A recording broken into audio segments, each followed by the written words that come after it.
राजस्थान में युवा राजनीति का भविष्य क्या है? क्या युवा और नए चेहरों के लिए कोई जगह है? क्या खांटी नेताओं के सियासी दांवपेच के आगे ये कामयाब होंगे या सल्टा दिए जाएंगे? कितनी संभावनाएं हैं? आंकड़े क्या कहते हैं? युवा राजनीति के सामने चुनौतियां क्या है और वो कौन से नेता हैं जो राजस्थान में युवा राजनीति में ठीक ठाक दिशा में आगे बढ़ रहे हैं और कौन से नेता युवा राजनीति का राजस्थान में भविष्य हो सकते हैं? नमस्कार, पॉलिटिकल पंचायत के स्पेशल सीरीज इन डेप्थ देख रहे हैं आप और आपके साथ मैं हूं हिंगलाज दास। राजस्थान, जहां 18 से 39 साल की युवा आबादी 2 करोड़ 73 लाख है। ये आंकड़े अक्टूबर 2023 में पब्लिश हुई वोटर लिस्ट के हिसाब से है और इसमें से भी सिर्फ 35 साल तक का आंकड़ा देखें तो 2 करोड़ 25 लाख वोटर है।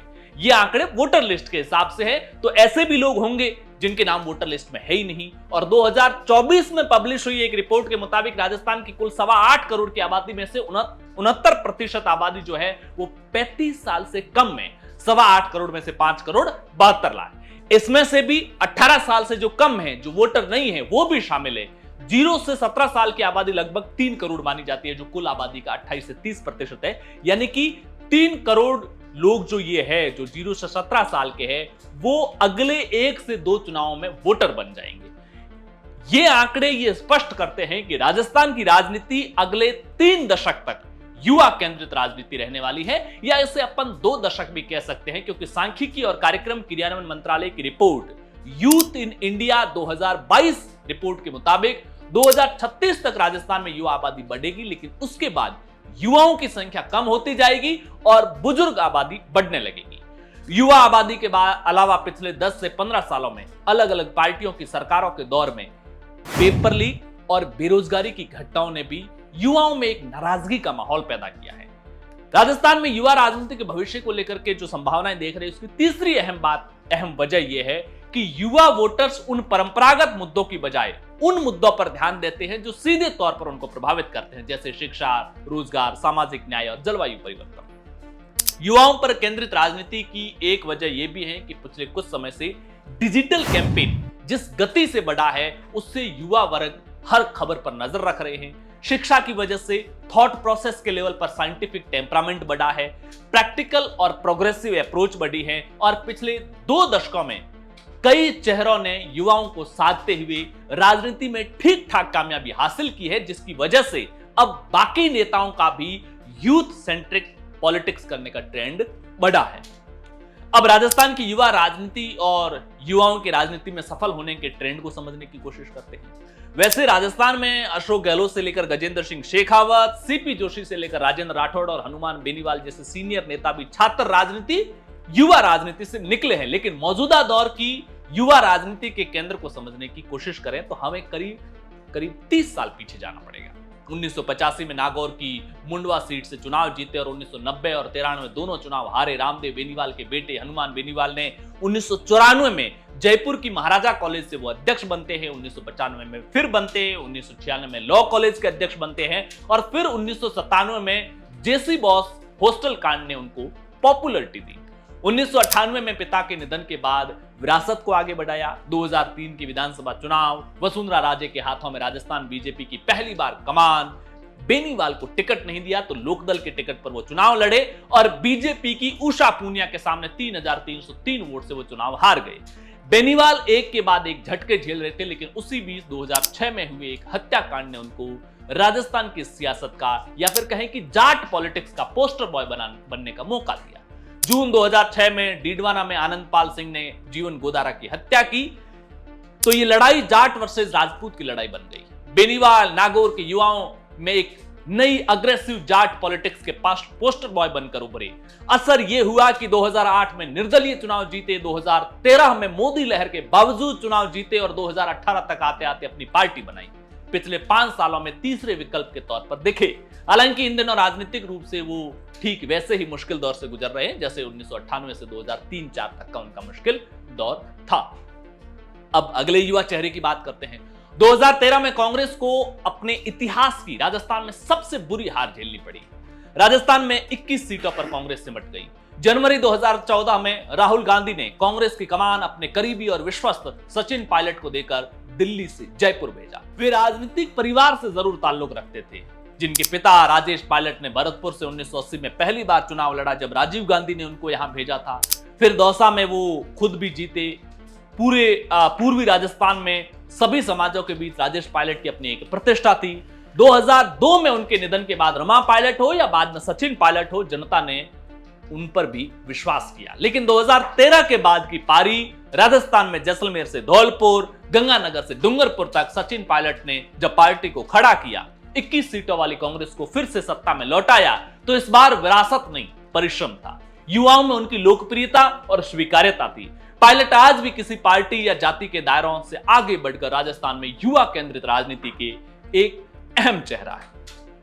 इसके अलावा कांग्रेस में पिछले एक दशक में कई और युवा चेहरे भी आगे आए हैं और कामयाब हुए हैं, चाहे वो नागौर के लाडनू से विधायक मुकेश बाकर हो, शाहपुरा से कांग्रेस विधायक मनीष यादव हो जो पहले यूथ कांग्रेस से भी जुड़े हुए थे, हनुमानगढ़ से के संगरिया से विधायक अभिमन्यु पूनिया हो जो पहले एनएसयूआई के प्रदेश अध्यक्ष भी रहे हैं, जो पायलट गुट के भी माने जाते हैं, अभिषेक चौधरी जो एनएसयूआई के प्रदेश अध्यक्ष रहे हैं और 2023 के विधानसभा चुनाव में जयपुर की झोटवाड़ा जैसी हॉट सीट से मोदी सरकार में मंत्री रहे राज्यवर्धन राठौड़ के सामने चुनाव लड़े, अनिल चोपड़ा जो 2024 के लोकसभा चुनाव में पहली बार मुख्य धारा की राजनीति इलेक्टोरल पॉलिटिक्स में आए, चुनाव लड़ा और मात्र 1200 के लगभग वोटों से चुनाव हारे। 2004 में राजस्थान यूनिवर्सिटी में छात्र संघ अध्यक्ष भी अनिल चोपड़ा रह चुके और आज प्रदेश के युवाओं के बीच में अपनी एक अच्छी खासी पहचान और इमेज लेकर के चल रहे हैं। युवा राजनीति के प्रमुख चेहरे के तौर पर पश्चिमी राजस्थान में एक अहम चेहरा उभरा और सामने आया, रविंद्र सिंह भाटी। भाटी ने राजस्थान की युवा राजनीति की दिशा और दशा बदल दी, ट्रेंड बदल दिए। 2019 में छात्र संघ चुनाव के बाद अपने आक्रामक अंदाज की वजह से कैंपस पॉलिटिक्स के नए ट्रेंड बन चुके भाटी ने 2023 में 7 दिन के लिए भारतीय जनता पार्टी ज्वाइन की और टिकट न मिलने पर 7 दिन बाद बागी होकर विधानसभा का चुनाव लड़ा, जीते और फिर लोकसभा चुनाव में राजस्थान की राजनीति के नए सेंसेशन बनकर उभरे। भाटी की लहर की ताकत थे युवा, भाटी की कैंपेन का केंद्र थे युवा, विरोधी हर दांव की मुश्किलात थे युवा और इसी भाटी स्टाइल ने राजस्थान में युवा केंद्रित राजनीति के नए बेंचमार्क सेट किए। अब अगर बात बीजेपी की करें तो सिर्फ राजस्थान ही क्यों, पूरे देश में जब से नरेंद्र मोदी प्रधानमंत्री पद की सीढ़ियां चढ़ रहे थे तो अभियान के केंद्र में थे युवा। राष्ट्रवाद और युवा केंद्रित अभियान की लहर के आगे बीजेपी या फिर कहें कि उसके आगे विपक्षी दल कई सालों तक धड़ाम होते रहे बीजेपी के आगे। मोदी की इसी स्टाइल को राजस्थान में भी संगठन ने आगे बढ़ाया। राजस्थान बीजेपी में हाल ही में हुए संगठनात्मक चुनाव में जिला अध्यक्षों की लिस्ट देखें या बीकानेर के कोलायत से अंशुमान सिंह भाटी से लेकर के भरतपुर के कामा से विधायक नौक्षम चौधरी समेत कई ऐसे चेहरे इस बार विधानसभा में भी युवा चेहरे पहुंचे हैं। तो महिला आरक्षण के मोदी सरकार के ऐलान के बाद से राजस्थान की राजनीति में भी कई युवा महिला चेहरों को संगठन की सियासत में बीजेपी ने आगे बढ़ाया है। लेकिन जितनी आसानी से हम ये बातें कर रहे हैं, यूथ पॉलिटिक्स के लिए उतना रास्ता आसान है नहीं। राजस्थान जो आज एक ऐसे मोड़ पर खड़ा है जहां कई युवा राजनीति में अपनी जगह बनाने की मशक्कत कर रहे हैं और उनके सामने सबसे बड़ा चैलेंज है वंशवाद। राजस्थान में इस समय लगभग विधानसभा की 40 सीटें ऐसी हैं जहां पर इन परिवारों का दबदबा रहता है और परिवार केंद्रित राजनीति ही होती है। दूसरा बड़ा चैलेंज पैसा।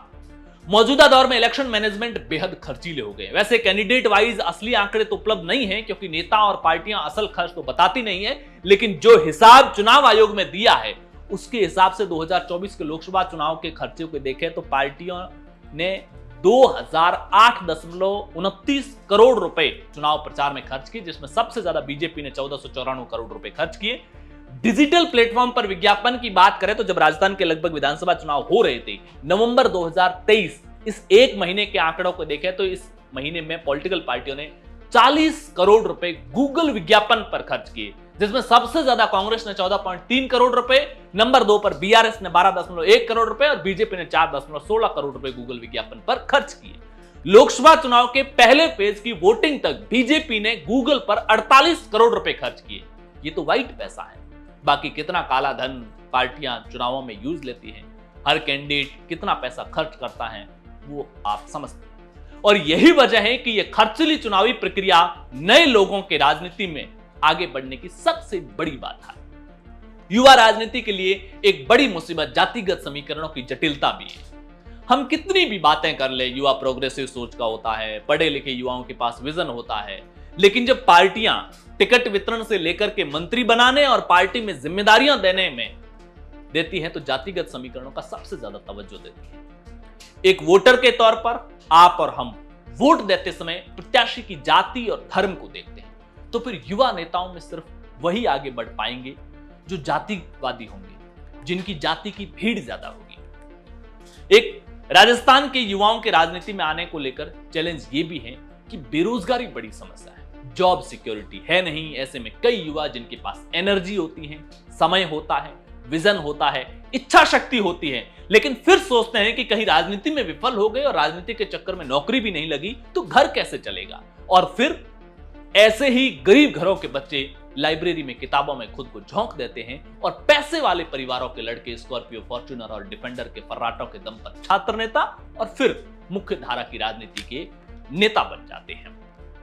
इसके अलावा युवाओं के लिए राजनीति में और भी कई चैलेंज है। राजनीतिक दलों में किन लोगों को आगे बढ़ाया जाएगा, किन को टिकट मिलेगा, किन को संगठन में जिम्मेदारी मिलेगी, इसको लेकर के कोई पारदर्शी प्रणाली नहीं है, जिसकी वजह से आम परिवारों के लड़के सिर्फ और सिर्फ संघर्ष ही करते रह जाते हैं। हालांकि इन तमाम चीजों के बावजूद कई नेता पिछले कुछ सालों में राजनीति में आगे आए हैं राजस्थान में, कई और ख्वाब पाले हुए हैं। इंतजार उन दिनों का है जब एक वोटर के रूप में हम पैसे, पावर, जाति, पार्टी और धर्म के नाम पर नहीं, इन आम परिवारों से निकले युवाओं पर भी भरोसा करेंगे, उनको भी वोट देंगे, उनके विजन में कंधे से कंधा मिलाकर राष्ट्र निर्माण करेंगे। इन डेप्थ में फिर होगी मुलाकात, तब तक के लिए नमस्कार।